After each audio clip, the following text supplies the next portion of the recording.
of Psalms, Aklat po ng mga Awit, chapter 37, verses 3 to 6. Umasa ka sa Diyos ang mabuti gawin at mananahan kang ligtas sa lupain. Kayaway mo hanapin ang iyong kaligayahan at ang pangarap mo iyong makakamtan. Ang iyong sarili sa Kanya italaga, tutulungan ganap kapag ikaw ay nagtiwala. Ang kabutihan mo ay magliliwanag katulad ng araw kung tanghaling tapat. Guaranteed favor from the Lord. So, napaka-powerful po nitong Psalm 37 verses 3 to 6. Yesterday, pinag-aralan natin yung mga hindrances to God's favor. Ngayon naman, pag-usapan natin ano yung magbibigay ng garantiya sa atin para maranasan natin yung favor ng Lord sa ating buhay. At alam niyo po dito sa mga verses na ito, unang-una, tayo po ay ginagarantiyahan ng Diyos na mararanasan natin yung kanyang protection. Yung pong sinasabi sa verse 3, umasa ka sa Diyos ang mabuti gawin at mananahan kang ligtas sa lupain.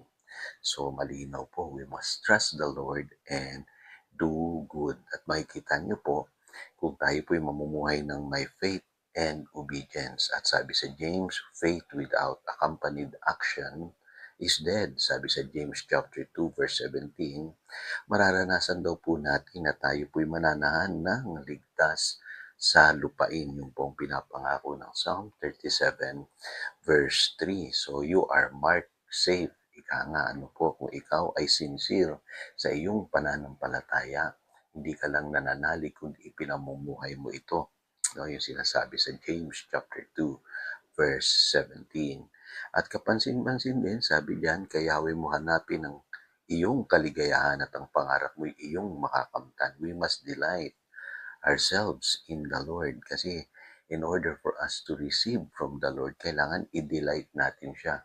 So ano naman ang sinasabi nitong verse na ito? It guarantees answered prayer. Kaya tayong mga Kristiyano, hindi lang tayo basta hingi ng hingi sa Panginoon. Kailangan i-delight natin siya sa pamamagitan ng ating pamumuhay. Yun ang sinasabi ng Romans chapter 12 verses 1 and 2. At kapansin-pansin po yung mga Kristiyano na sanctified, separated from the world, sila po yung nakakaranas ng answered prayers. Kaya i-delight natin si Lord sa lahat ng ating ginagawa at yung answered prayers, guaranteed po na mararanasan natin sa ating buhay.